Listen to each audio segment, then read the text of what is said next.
There are also two filters that I can use to make my final sound more complex, and they are right here. And both filters are turned off by default, but they can be set to a low pass, a peak filter, a high pass, or a notch. So a lot of options there, and I can also change the pole from 2 to 4. So a lot of options there. For example, if I choose a peak filter, that's going to have an impact, of course, on my sound.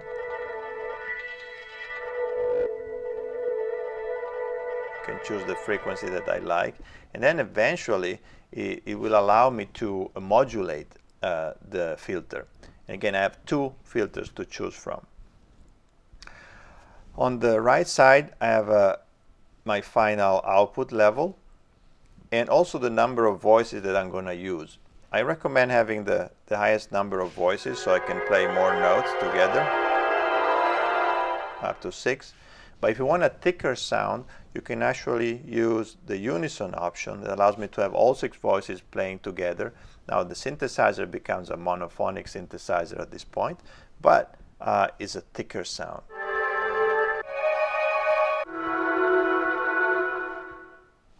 So some good options right there. Now what makes Quanta really interesting are actually the extra parameters that I can modulate in a very complex way through a matrix, where I can combine the modulators with the parameters of my granular synthesizer. So if we go in the upper part of our screen, right under the sample, I'm going to see the flexible envelope generator area. And this is a new spin on the traditional envelope generator where I have attack, decay, sustain, and release. Here, in fact, I can create multiple points, and I can move those points in space as much as I want. So in this case, I'm working on the FEG flexible envelope generator number 1 right here. And as you can see, I can tap on a point and I can change it. And for example, I can extend my release time. And if I double tap, I'm gonna add an extra point. As you can see, I can add as many points as I want. I believe that I don't think there is a restriction. And if I want to delete a point, I just select it and then double tap right on top of it. So this is how I work with my generator, and I have envelope generators, and I have four that I can choose from. Now, what I do with those generators, I'm going to see it in a second. Basically, there will be a way to assign them through a matrix to any parameter that I want in the granular engine. Now, in addition to my flexible envelope generator, I also have flexible LFOs, flexible low frequency oscillators.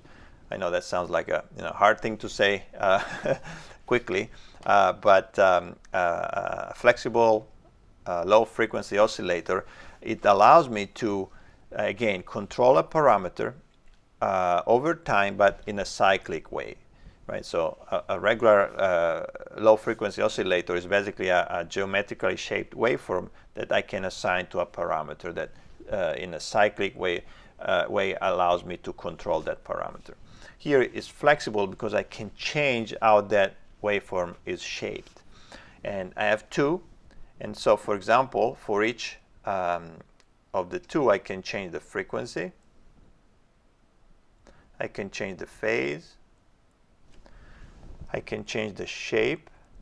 So as you can see, it's really flexible, right? So if I choose this and I change frequency, it's gonna go faster. I can change the skew and the warp. So it's really flexible in what I can do. And I have the same parameter for both LFOs. I also have a more traditional sample and hold option right here on the right side of the screen. So what can I do with those modulators? Well, now if I switch to the matrix option, everything will become a little bit more clear, I hope. And in the top row, you can see that there are all the modulators.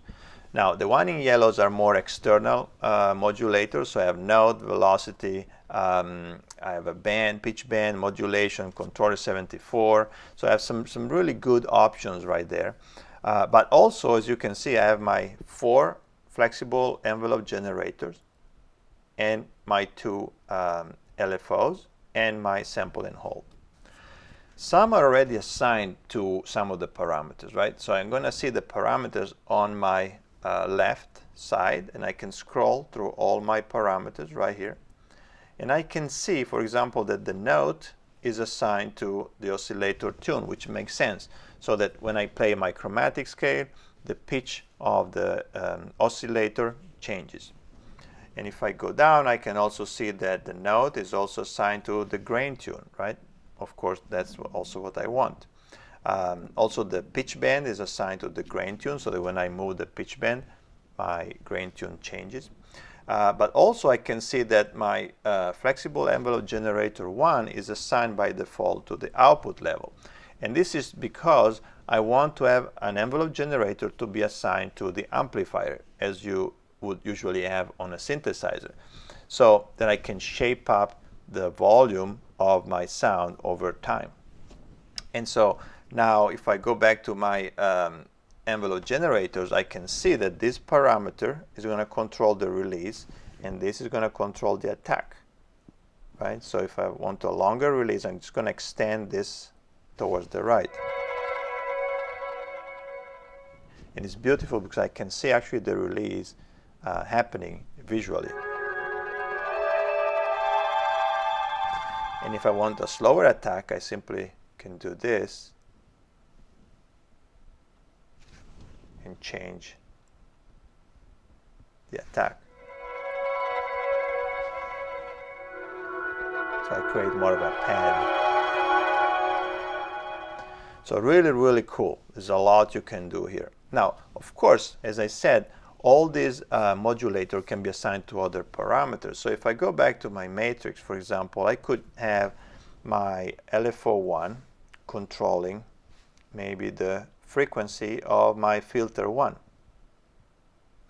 And when I tap on a cell, if I tap and hold, I can determine the amount of modulation applied. So if I go 100%, now 100% of my LFO1 is going to control the frequency of the filter.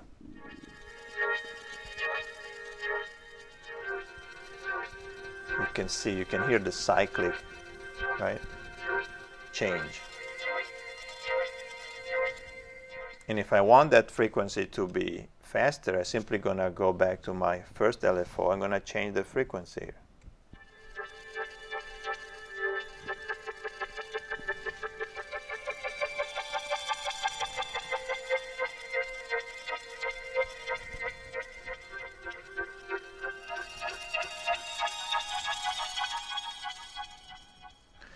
I could also assign maybe my second LFO to another parameter, and for example, I could assign it to some parameters of the grain oscillator, and for example, I could assign it to the position, for example, right? So that would be a cool thing to do. So I'm just going to go to my LFO2 grain position. I'm going to just bring it up. So now it's moving across my waveform. Now, of course, if I don't want it that to be applied that much, I can. But you can see how this matrix really allows me full control over all these parameters. If I want to go back and use the second envelope generator to control pitch, for example, I could do that, right? So I simply go here and I say, okay, now I want the frequency, the flexible envelope generator 2 to control the grain tune.